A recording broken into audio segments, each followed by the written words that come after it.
I, Rahul Gandhi, having been elected a member of the House of the People, do solemnly affirm that I will bear true faith and allegiance to the Constitution of India as by law established, that I will uphold the sovereignty and integrity of India, and that I will faithfully discharge the duty upon which I am about to enter. Jai Hind, Jai Samvidhan. नमस्कार दोस्तों, कभी आलू की factory लगाने को लेकर troll किए जाने वाले राहुल गांधी 4000 किलोमीटर की पदयात्रा करते हुए विपक्ष के नेता तक पहुंच चुके हैं। विपक्ष के नेता के ऊपर बोलना इसलिए भी आवश्यक है कि 10 साल के बाद यह शब्द अस्तित्व के अंदर आया है और जो व्यक्ति विपक्ष के नेता के तौर पर चुना गया है, राहुल गांधी जिस समय से निकलकर विपक्ष के नेता तक पहुंचे हैं वह काबिले तारीफ है, क्योंकि सूरत की सेशन कोर्ट ने मोदी सरने मामले में राहुल गांधी को 2 साल की सज़ा सुनाई थी, लेकिन सुप्रीम कोर्ट के हस्तक्षेप के बाद उनकी शासनदी बहाल की गई।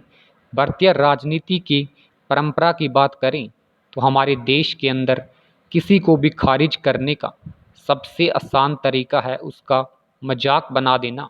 जिससे आप लड़ना नहीं चाहते या लड़ नहीं सकते, उसका चुटकुला बना दीजिए, मीम्स बना दीजिए। जितने चुटकुले, जितनी मीम्स, उतनी ही आसानी से वह व्यक्ति राजनीति में ख़त्म हो जाएगा। यह भारतीय राजनीति की एक दुष्ट परंपरा रही है और यही बात राहुल गांधी के साथ भी हुई।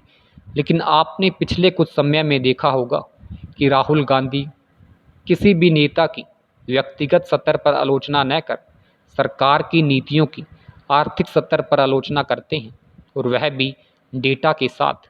और यही हम एक अच्छे नेता से उम्मीद भी करते हैं। एक विपक्ष के नेता के तौर पर ही राहुल गांधी प्रधानमंत्री नरेंद्र मोदी के साथ स्पीकर ओम बिरला को आसन तक छोड़ने भी जाते हैं और एक अच्छी शासकीय परंपरा का निर्माण भी करते हैं। विदेशों से पढ़ाई करके आने के बाद एक अपरिपक्व नेता के तौर पर राहुल गांधी की छवि को प्रस्तुत किया गया, लेकिन अपनी न्याय यात्रा के दौरान एक किसान, मजदूर से लेकर एक छोटी महिला उद्यमी से भी मिलते नजर आए। हम नहीं जानते कि वह एक जननेता बनने का दिखावा कर रहे हैं या वास्तव में जनता तक अपनी पहुंच बढ़ाना चाहते हैं, लेकिन एक नेता की जनता तक पहुंच हो ऐसी हम और आप सभी अपेक्षा करते हैं। एक विपक्ष के नेता के तौर पर हम उनसे अपेक्षा करते हैं कि चाहे मणिपुर, लद्दाख की बात हो, इलेक्ट्रोल बॉन्ड की बात हो, महिला पहलवानों की बात हो या 24 लाख बच्चों के भविष्य वाले नीट स्कैम की बात हो, वह इनकी आवाज़ शासन में ज़रूर उठाएंगे, चाहे उनका माइक ही बंद क्यों ना कर दिया जाए। इनसे भी बड़ी बात है कि जिस बीजेपी की शक्ति यानी ईडी, सीबीआई की स्वतंत्रता के मुद्दे को लेकर वह अपने चुनाव कैंपेन में जनता के बीच गए, उनको वह किस तरीके से प्रस्तुत करते हैं, क्योंकि ईडी, सीबीआई के प्रमुखों की नियुक्ति के अंदर विपक्ष के नेता की भी महत्वपूर्ण भूमिका होती है।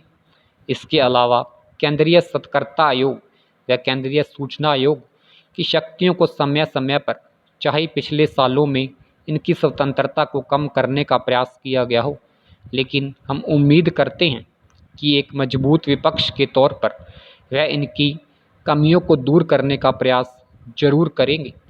चाहे पिछले 10 सालों में विपक्ष के नेता को मान्यता नहीं दी गई हो, चाहे बजट का 80% हिस्सा बिना मतदान के पास किया गया हो, चाहे पिछली लोकसभा में सबसे कम सत्र आयोजित किए गए हों, लेकिन इन सब शासकीय परंपराओं के सुचारू संचालन की हम उम्मीद वर्तमान में एक मजबूत विपक्ष से करेंगे। एक मजबूत लोकतंत्र के लिए दोस्तों एक मजबूत विपक्ष का होना जरूरी है, चाहे सत्ता में कोई भी पार्टी हो। एक मजबूत विपक्ष जनता की आवाज़ संसद में पहुंचाने का प्रयास करेगा और यही लोकतंत्र और जनता की जीत है।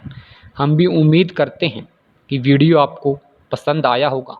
अगर पसंद आया है तो वीडियो को लाइक कीजिए, शेयर कीजिए, चैनल को ज़्यादा से ज़्यादा सब्सक्राइब कीजिए। आपका एक सब्सक्राइब हमें कुछ नया सोचने के लिए प्रेरित करता है। धन्यवाद।